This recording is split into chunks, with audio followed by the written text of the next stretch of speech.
Veritas simplex oratio est. Kebenaran adalah khotbah sederhana, duplik atas nama terdakwa. Majelis Hakim yang mulia, jaksa penuntut umum yang kami hormati dan sidang yang kami muliakan.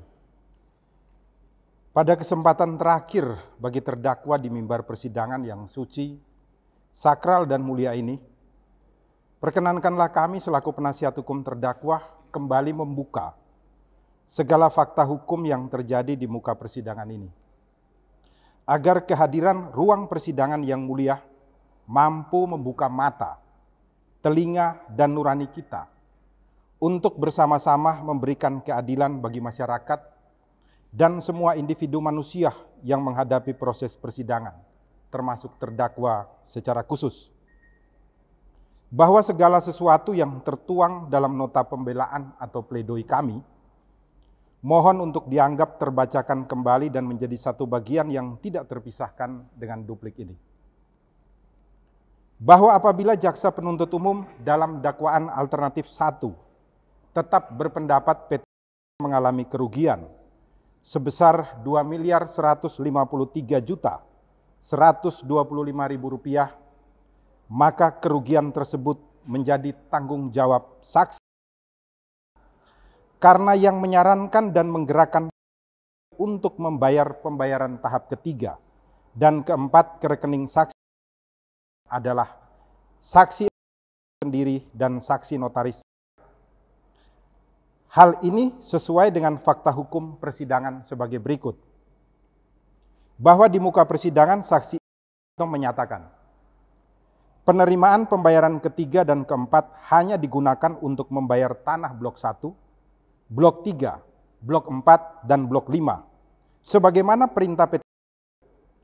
Hal ini membuktikan bahwa benar perjanjian jual beli yang dilakukan antara terdakwa dan PT hanyalah terhadap tanah blok 1, blok 3, blok 4, dan blok 5. Bahwa berhubung saksi menerima pembayaran ketiga dan keempat sebesar Rp4.637.262.000 dan diberi tugas hanya untuk membayar kekurangan pembayaran blok 1, blok 3, blok 4, dan blok 5 sebesar Rp1.407.920.000 sebagaimana keterangannya sendiri di muka persidangan ini, maka sisa uang dari PT yang dibawa oleh saksi adalah sebesar Rp3.229.342.000. Bahwa apabila sisa uang sebesar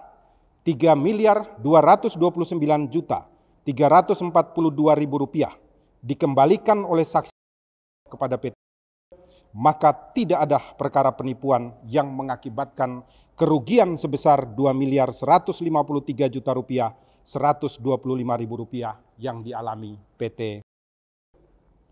Bahwa semua kejadian dan fakta hukum tentang tanah blok 2 secara sengaja dihadirkan untuk mengaburkan semua kebenaran peristiwa hukum yang terjadi antara terdakwa dengan PT, agar terdakwa yang dipersalahkan atas kerugian yang diderita oleh PT berdasarkan fakta-fakta hukum sebagai berikut. Bahwa berdasarkan fakta persidangan, pada awalnya yang berhubungan dengan saksi korban Mr. atau PT dalam hal jual beli tanah adalah saksi dan saksi makelar yang lain tanpa melibatkan terdakwa. Bahwa berhubung saksi korban Mr. atau PT hanya mau membeli tanah blok 1 sampai dengan blok 5, apabila tanah blok 2 ikut di dalamnya, maka saksi dan saksi makelar yang lain mendatangi terdakwa untuk menanyakan apakah tanah blok 2 akan dijual, berhubung ada informasi tanah blok 2 tersebut telah dibeli oleh terdakwa.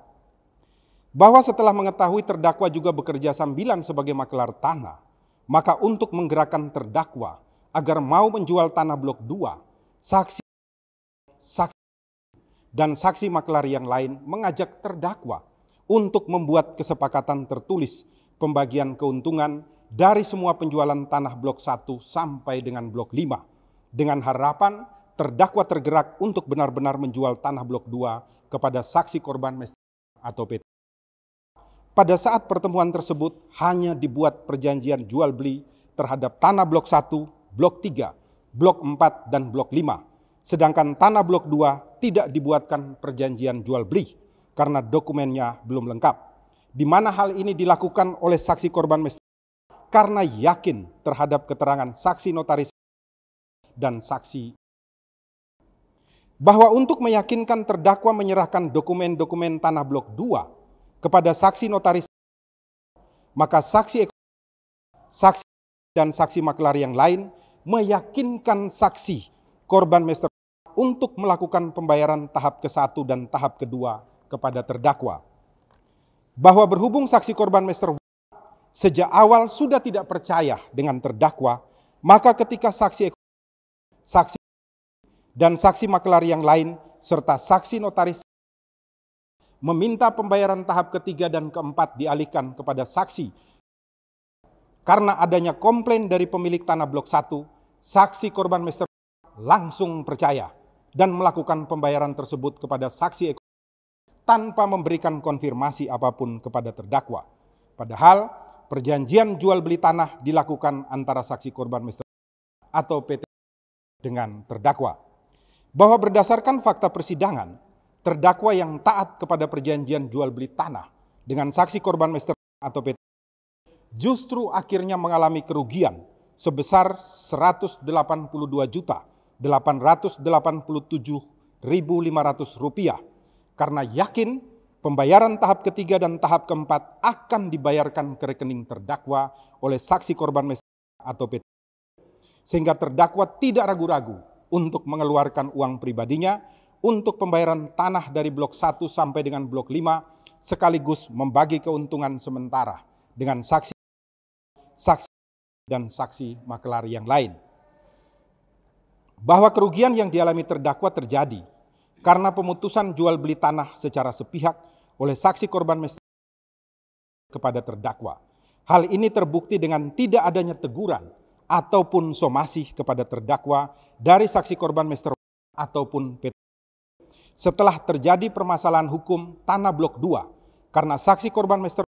atau PT sadar dan tahu persis hubungan hukumnya adalah dengan saksi dan saksi.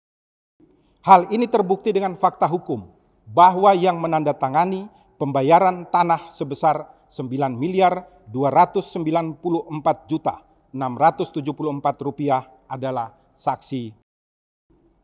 Bahwa berdasarkan fakta persidangan yang didapat dari keterangan saksi korban Mr. setelah tidak dapat menggunakan tanah blok 2 karena ketika akan dilakukan pembangunan di atasnya tidak diperbolehkan oleh terdakwa bersama anaknya, saksi. Justru komplain dilakukan oleh saksi korban Mr. kepada saksi dan saksi notaris. Tidak pernah ada komplain yang dilakukan oleh saksi korban Mr. atau PT kepada terdakwa. Bahwa semua fakta hukum tersebut di atas membuktikan bahwa saksi korban Mr. dan PT tidak memiliki hubungan hukum dengan terdakwa dalam transaksi jual beli tanah blok 2, baik dalam bentuk perjanjian maupun dalam bentuk pembayaran yang dikhususkan kepada tanah blok 2. Hal ini membuktikan bahwa dimasukkannya persoalan hukum tanah blok 2 yang beralih kepemilikannya kepada saksi dengan memakai atas nama di dalam sertifikat hanyalah merupakan rekayasa hukum agar seolah-olah terdakwa menjual tanah blok 2 kepada pihak lain, padahal telah memiliki perjanjian jual beli dengan saksi korban Mr. atau PT, ataupun telah menerima uang dalam rangka pemberian tanah blok 2 dari saksi korban. Bahwa dalam fakta persidangan, jaksa penuntut umum tidak dapat membuktikan adanya perjanjian jual beli antara saksi korban Mr. ataupun PT dengan terdakwa terhadap tanah blok 2. Bahwa dalam fakta persidangan, jaksa penuntut umum juga tidak dapat membuktikan adanya pembayaran khusus terhadap tanah blok 2 dari saksi korban Mr. atau PT pada terdakwa. Karena apabila yang dipermasalahkan adalah pembayaran tahap ke-1 dan kedua, maka pembayaran tersebut hanyalah dikhususkan pada perjanjian jual beli tanah blok 1, blok 3, blok 4, dan blok 5. Bukan terhadap tanah blok 2 karena tanah blok 2 dokumennya belum lengkap. Bahwa berdasarkan pada seluruh fakta persidangan yang sangat terang benderang untuk dilihat, untuk didengar, dan untuk direnungkan, maka apabila kita benar-benar merupakan manusia yang bertuhan, hanya satu kata yang kita lakukan dalam ucapan dan tindakan, yaitu bebaskan terdakwa dari seluruh dakwaan dan tuntutan jaksa penuntut umum. Bahwa untuk mempertanggungjawabkan seluruh kerja kami selaku penasihat hukum di dalam persidangan ini kepada Tuhan Yang Maha Esa, maka dengan mengucap syukur diperkenankan hadir dan mengikuti persidangan yang mulia ini, kami secara tegas meminta kepada Yang Mulia Majelis Hakim untuk membebaskan terdakwa dari semua dakwaan dan tuntutan jaksa penuntut umum. Semoga Tuhan Yang Maha Esa memberkati, menguatkan, dan meneguhkan Yang Mulia Majelis Hakim untuk membebaskan terdakwa. Klaten 9 Mei 2022, hormat kami penasihat hukum terdakwa semuanya tertandatangani tanpa adanya coretan atau perubahan. Izin menyerahkan Yang Mulia. Ruang sidang membisu saat kebenaran hendak hadir. Ruang sidang menangis saat keadilan